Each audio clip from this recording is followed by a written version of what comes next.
दोस्तों आज के इस वीडियो में हम डिस्कस करने वाले हैं आपके बीएससी थर्ड या फिफ्थ सेमेस्टर जूलॉजी के पेपर फर्स्ट का यूनिट 6 जो कि है वेक्टर्स एंड पेस्ट।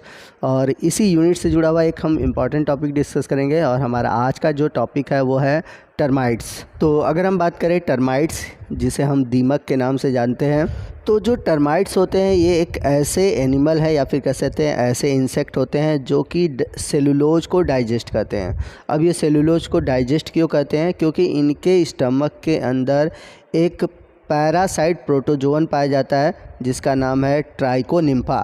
तो ट्राइकोनिम्फा एक प्रकार का प्रोटोजोअन है जो कि टर्माइट्स के स्टमक के अंदर पाया जाता है।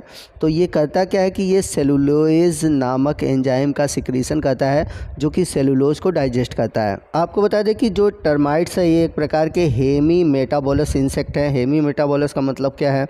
तो इसमें होता क्या है कि निम्फ देखने को मिलता है, यानी कि एक से बनता है निम्फ। और निम्फ जो है देखने में जैसे लगता है कि एडल्ट है, बट इसमें विंग्स नहीं होते और यही निम्फ जाके आगे फॉर्मेशन करता है एडल्ट का। They are also called white ants, यानी कि इन्हें सफ़ेद चींटी भी कहा जाता है। क्यों कहा जाता है? क्योंकि ये देखने में तो चींटियों की तरह होते हैं बट इनका जो कलर होता है वो लाइट कलर का होता है। ये नक्टर्नल होते हैं, यानी कि रात में निकलते हैं, जबकि अगर चींटियों की बात करें तो आप देखेंगे चींटी जो होते हैं ड्यूरनल होते हैं, यानी कि ये आपको दिन में देखने को मिलते हैं। They are found in hot environment such as Africa, Australia and the India.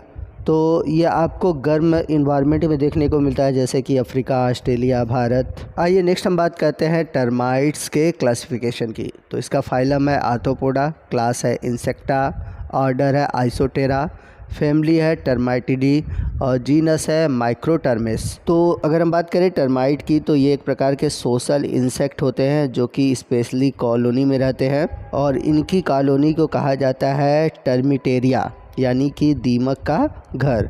और ये जो दीमक का घर होता है ये बना होता है मिट्टी से, जो कि मिट्टी कैसे बनती है, जो वर्कर काम करते हैं जब वो डिस्चार्ज करते हैं उन्हीं से ये मिट्टी निकलती है और वही घर के रूप में बनता है। इसके अलावा अगर देखा जाए तो टर्माइट्स की जो कॉलोनी होती है उसमें 6 अलग अलग प्रकार के कॉस्ट पाए जाते हैं, जैसे कि विंग्ड एडल्ट क्वीन होती है, इसके अलावा मेल होते हैं, सोल्जर होते हैं, वर्कर होते हैं। तो इनके अलग अलग कार्य है, कार्य के आधार पर अलग अलग प्रकार के कॉस्टिंग इसमें पाई जाती है। तो अगर आप इसके बारे में डिटेल से पढ़ते हैं, इसके सोशल ऑर्गेनाइजेशन के बारे में पढ़ते हैं, तो आपको बता दें कि जो टर्माइट्स की कॉलोनी होती है ये मेनली 2 कास्ट पर डिपेंड करती है। एक तो होता है रिप्रोडक्टिव कास्ट और दूसरा होता है स्टेराइल कास्ट। तो अगर हम बात करें रिप्रोडक्टिव कास्ट की तो रिप्रोडक्टिव कास्ट मतलब इसके अंतर्गत वे टर्माइट्स आएंगे जो कि रिप्रोडक्शन कर सकते हैं। अब इसमें भी 2 टाइप हैं, एक तो है विंग्ड एडल्ट और दूसरा है क्वीन।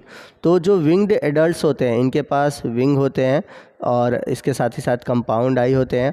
तो जब रेनी सीज़न होता है तो जो विंग्ड मेल और फीमेल है दोनों ही उड़ते हैं, ठीक है। और स्काई मतलब कि आसमान में इनके बीच कॉपुलेशन होता है, ठीक। कॉपुलेशन के बाद जो होता है जो फीमेल होती है वो न्यू कॉलोनी का फॉर्मेशन करती है। अब इसके बाद हम बात करते हैं क्वीन की। तो ये एक प्रकार से कॉलोनी की मदर होती है, मतलब सबसे मुखिया यही होती है, ठीक। तो जो फर्टाइल फीमेल होती है जो कि कॉलोनी का फॉर्मेशन करती है, इसके लिए रॉयल चैम्बर होता है, मतलब एक शाही चैम्बर होता है, शाही जेली मिलता है, ठीक है ना। और ये सभी चीज़ें कौन प्रोवाइड कराते हैं? वर्कर प्रोवाइड कराते हैं। तो जो रानी टर्माइट्स होती है इसकी जो लाइफ होती है लगभग 5 से 10 साल होती है और ये पूरे लाइफ में लगभग 70 से 80 हज़ार अंडे देती है पर डे। तो जो क्वीन टर्माइट्स होती है इसमें विंग्स नहीं पाए जाते, केवल आई पाई जाती है। रिप्रोडक्टिव में ही तीसरा कास्ट है किंग। तो ये king is father of colony. तो जो किंग होता है ये कॉलोनी का फादर होता है और ये क्या कहता है कि रानी के साथ रहता है रॉयल चैम्बर में और रॉयल जो जेली होती है ये इसको भी खाने को मिलती है। तो जो किंग टर्माइट्स होता है इसका काम होता है रिप्रोडक्शन यानी कि फर्टिलाइजेशन में। और दूसरी चीज़ इसकी जो लाइफ स्पॉन होती है वो रानी के कंपैरिजन में देखा जाए तो वो छोटी होती है। अब चौथा जो रिप्रोडक्टिव में है वो है कम्प्लीमेंट्री कास्ट। तो ये जो कम्प्लीमेंट्री कास्ट होते हैं इनमें दोनों ही सेक्स पाए जाते हैं और ये विंगलेस होते हैं, इमेच्योर होते हैं। इमेच्योर ये कह सकते हैं मेल और फीमेल दोनों हो सकते हैं। अब यदि इनको रॉयल जेली खिलाया जाए तो ये कन्वर्ट हो जाते हैं किंग और क्वीन में। तो जब इमरजेंसी आती है, अगर ज़रूरत होती है, तो उस दौरान इन्हें क्या किया जाता है कि रॉयल जेली खिलाया जाता है और रॉयल जेली खाकर ये रानी या फिर जो किंग है उनमें कन्वर्ट हो जाते हैं। अब इसके बाद है स्टेराइल या फिर नॉन रिप्रोडक्टिव कास्ट। तो इसमें क्या है कि ब्लाइंड यानी कि अंधे, विंगलेस जो है टर्माइट्स पाए जाते हैं। तो सबसे पहले हम बात करते हैं वर्कर की।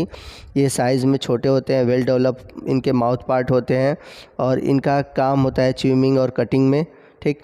तो ये वर्कर होते हैं, तो ये क्या करते हैं कि जो लकड़ियां हैं, जो शुगर केन है, जो कि सेलुलोज़ कट करना है, ठीक है ना, मतलब इनका काम होता है भोजन को इकट्ठा करना या फिर जो भी काम है उस कॉलोनी में, वो सभी काम यही करते हैं। तो इनके जो माउथ पार्ट होते हैं वो बहुत ही डेवलप होते हैं। तो कॉलोनी के जितने भी काम होते हैं, अलग अलग प्रकार की जो ड्यूटी होती है, वे सभी वर्कर द्वारा ही किए जाते हैं। अब इसके बाद होते हैं सोल्जर। तो सोल्जर जो होते हैं वेल डेवलप इनके हेड होते हैं, मैंडिबल्स होते हैं, जो कि डिफेंस और ऑफेंस में सहायता करते हैं, यानी कि जो कॉलोनी की रखवाली है, उसकी रक्षा है, वो सभी का कार्य जो है ये सोल्जर ही करते हैं।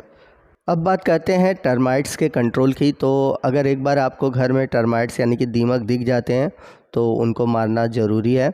और इनके ट्रीटमेंट के लिए दो तरीका होता है, एक होता है सॉइल ट्रीटमेंट और दूसरा है बैटिंग ट्रीटमेंट। तो टर्माइट्स ट्रीटमेंट के लिए बहुत सारे टेक्निक हैं और इसके लिए अगर स्पेशली देखा जाए तो एक प्रोफेशनल व्यक्ति की आवश्यकता पड़ती है जो कि टर्माइट्स को ख़त्म कर सके। तो इसका जो सबसे नॉर्मल तरीका है वो है लिक्विड टर्मिसाइड्स यूज़ करते हैं, जिनकी दो कैटेगरी है, एक है नॉन रिपेलेंट और दूसरा है रिपेलेंट टर्मिसाइड्स। तो जो नॉन रिपेलेंट टर्मिसाइड्स है उनमें आता है फिप्रोनिल, इमीडैक्लोप्रिड।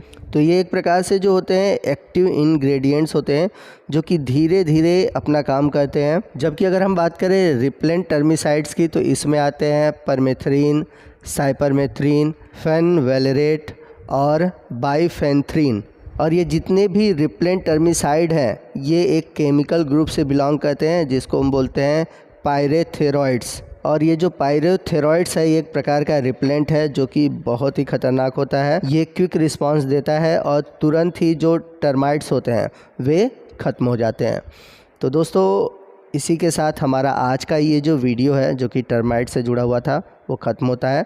आई होप आपको टर्माइट से जुड़े हुए हर एक टॉपिक अच्छे से समझ में आ गए होंगे। अगर फिर भी लगता है कि कोई डाउट है तो प्लीज़ आप हमें कमेंट करिएगा। आपको वीडियो कैसा लगा कमेंट करके ज़रूर बताइएगा। वीडियो अच्छा लगा हो तो प्लीज़ वीडियो को लाइक और शेयर करिएगा। और यदि आप हमारे चैनल पर नए हैं और अभी तक आपने हमारे चैनल को सब्सक्राइब नहीं किया हुआ है तो प्लीज़ चैनल को सब्सक्राइब कर ले और बगल में जो बेल आइकन है उसे ज़रूर प्रेस कीजिएगा ताकि जब भी मैं इस तरह के इन्फॉर्मेटिव वीडियो अपलोड करूं उसका नोटिफिकेशन आपको मिलता रहे। तो मिलते हैं अगले वीडियो में अगले टॉपिक के साथ। तब तक के लिए जय हिंद, जय भारत।